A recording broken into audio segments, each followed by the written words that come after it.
बिस्मिल्लाहिर्रहमानिर्रहीम, अस्सलाम वालेकुम। सैयद गाय हुसैनी आप तमाम देखने वालों की खिदमत में एक बार फिर हाजिर है। सबसे पहले आप तमाम लोगों की चाहत, मोहब्बत, खुलूस का बेहद शुक्रिया जो हमारे साथ कनेक्ट है। चैनल को सब्सक्राइब कर रहे हैं और अपनी राय का इजहार कर रहे हैं।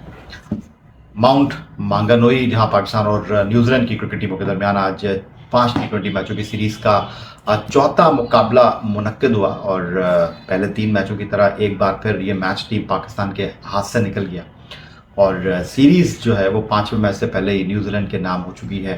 3-1 की फैसला कुन बढ़तरी न्यूजीलैंड की टीम ने हासिल कर ली है और अब सीरीज के 5वें मैच का नतीजा चाहे कुछ भी हो तो सीरीज की ट्रॉफी जो है वो ब्रिस्वेल की क़यादत में खेलने वाली टीम न्यूजीलैंड के पास होगी और पाकिस्तान टीम के पास अब आखिरी मैच में सिर्फ एक मौका है कि वो इस नाकामी के शिकस्त के फ़र्क को कम कर सके। जिस तरह मैं बात करता रहा हूँ कि मैच के बाद शिकस्त का पोस्टमार्टम करना बहुत आसान होता है, चीज़ों को कुरेदना बहुत आसान होता है, चीज़ों को बयान करना बहुत आसान होता है। आज अगर इस तमाम सूरत हाल का खुलासा हम करना चाहें तो पहले टॉस में सलमान अली आगा की जीत और उसके बाद उनका फील्डिंग का फैसला वो काफ़ी हदफ तनकीद बन रहा है।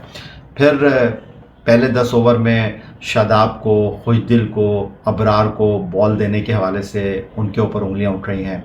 शाहीन आफरीदी और शादाब की जो परफॉर्मेंस है वो इस वक्त टॉक ऑफ द टाउन है और जब ये सारी चीज़ें जमा हो रही हैं तो खुलासा ये है कि पाकिस्तान टीम को एक वाज़ेह फ़र्क से चौथे T20 मैच में नाकामी का कड़वा घूंट पीना पड़ा है।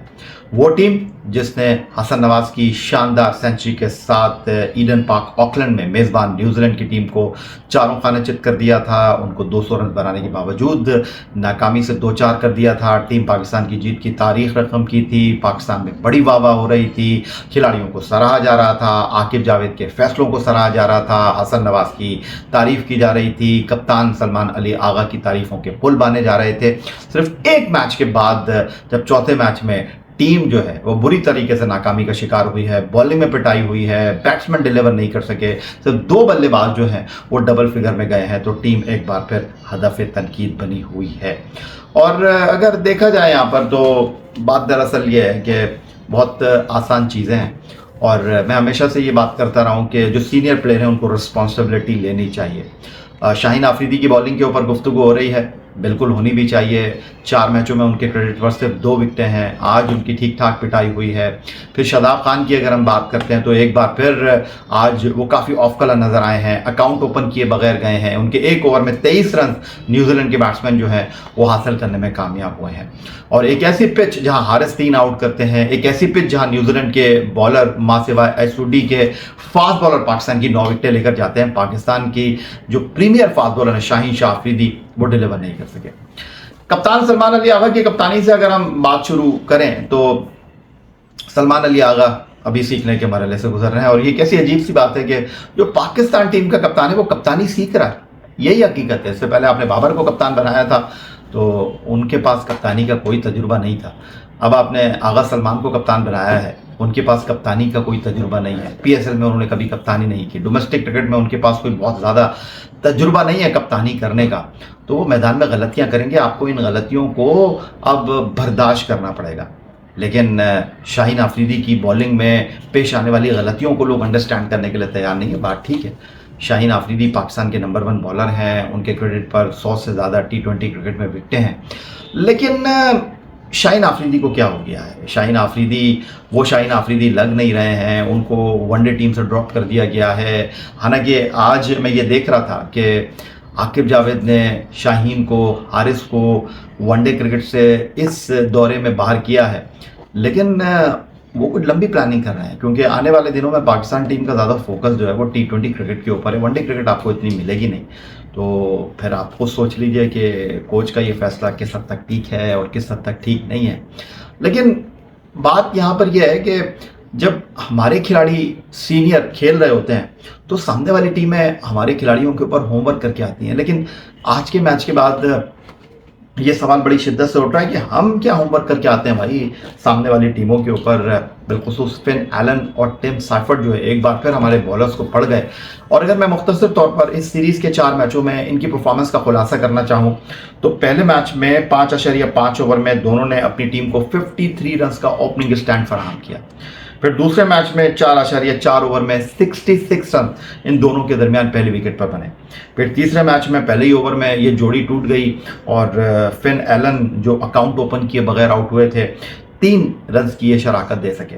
लेकिन आज 4.1 ओवर में 59 रन दोनों एक बार फिर जोड़ने में कामयाब रहे। तो यहाँ पर शाहीन आफरीदी के ऊपर सवाल उठता है, यहाँ पर हारिस के ऊपर सवाल उठता है, या यहाँ पर कप्तान आगा सलमान के ऊपर सवाल उठता है, या ड्रेसिंग रूम में वो बैठे हुए थिंक टैंक आकिब जावेद, अजहर महमूद, मोहम्मद यूसुफ के ऊपर सवाल उठता है कि भाई वो क्या प्लानिंग कर रहे हैं, वो क्या गेम प्लान दे रहे हैं हमारे बॉलर्स को कि टिम साइफर्ट और फिन एलन ऊपर से आकर जो है वो गोलाबारी कर देते हैं और फिर डैमेज हैज़ बीन डन, और उस डैमेज को कंट्रोल करने के लिए हम मैच गुजरने के बाद जो है वो सांप गुजर जाता है और लकीर पीटते रह जाते हैं।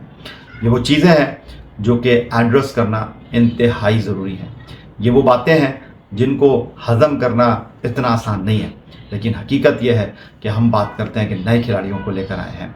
आज जो न्यूजीलैंड के फास्ट बॉलर थे उनकी रफ्तार और अंडर लाइट्स हारिस के पास और हसन के पास उनकी बॉलिंग का कोई जवाब नहीं था। पाकिस्तान का एक बैट्समैन आ रहा था, दूसरा जा रहा था।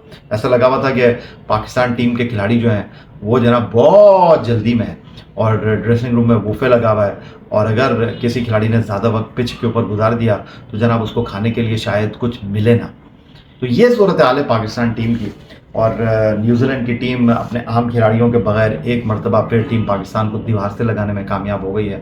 हम एक और सीरीज़ बड़ी टीम के खिलाफ जीतने में नाकाम रहे हैं। ऑस्ट्रेलिया, जनूबी अफ्रीका के बाद हम न्यूजीलैंड से भी T20 सीरीज़ में अपने दामन को नाकामी से बचा नहीं सके हैं। और वही पुरानी बातें हैं कि जी हम तैयारी कर रहे हैं एशिया कप की, हम तैयारी कर रहे हैं T20 वर्ल्ड कप की। और आज प्रेस कॉन्फ्रेंस में अब्दुल समद जो टीम पाकिस्तान की इनिंग के टॉप स्कोरर है, उन्होंने जनाब प्रेस कॉन्फ्रेंस में किसी बड़े खिलाड़ी की तरह बड़ी बातें की कि थोड़ा सा हौसला रखिए, थोड़ा सा सब्र कीजिए, इस टीम को थोड़ा सा मौका दीजिए।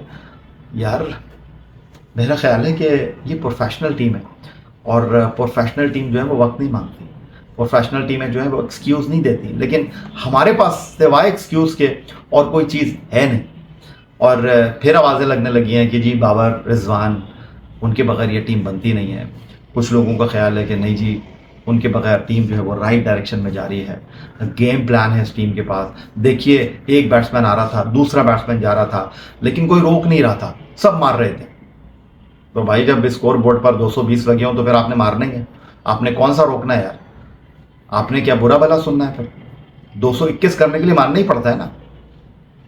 तो बहरहाल मामला यह है कि एक दिन चीज़ें ऐसा लगता है कि बिल्कुल संवर चुकी हैं और अगले दिन लगता है कि नहीं जी हालात तो बहुत ख़राब है।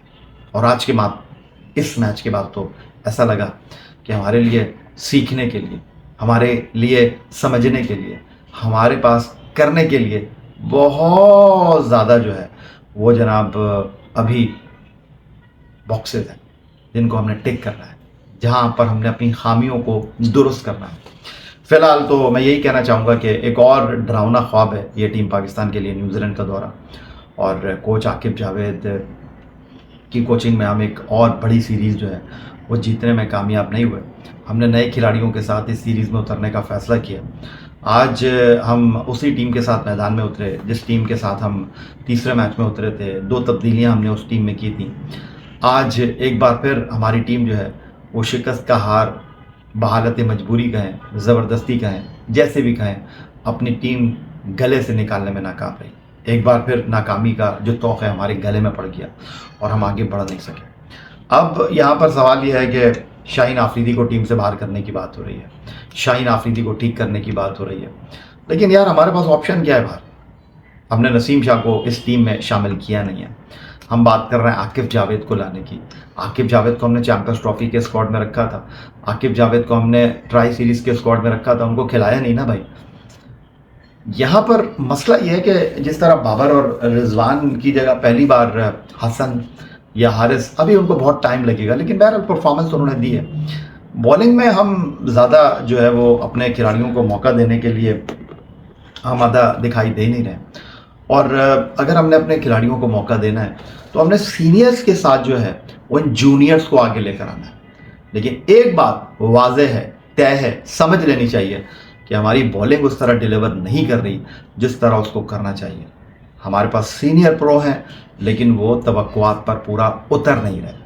हमने शादाब को टीम में डालकर क्या हासिल करने की कोशिश की है, बजाय इसके कि हम सुफियान के ऊपर इन्वेस्टमेंट करते, बजाय इसके कि हम उसामा के साथ जाते, हम एक बार फिर शादाब के पास गए हैं लेकिन शादाब ने आपको मायूस किया है, अकाउंट ओपन किए बगैर गए हैं। आज अपने 4 ओवर में 40 से ज़्यादा रन उन्होंने खाए हैं। तो ऐसे तो चीज़ें ठीक नहीं होंगी दोस्त। बहुत कुछ सोचने की, बहुत कुछ समझने की इस टीम मैनेजमेंट को, क्रिकेट बोर्ड को ज़रूरत है। आपकी राय का मुंतजर रहूंगा। चैनल को सब्सक्राइब करना मत भूलिएगा। अगली वीडियो तक के लिए सैयद याहिया हुसैनी को इजाज़त दीजिए। अल्लाह हाफ़िज़।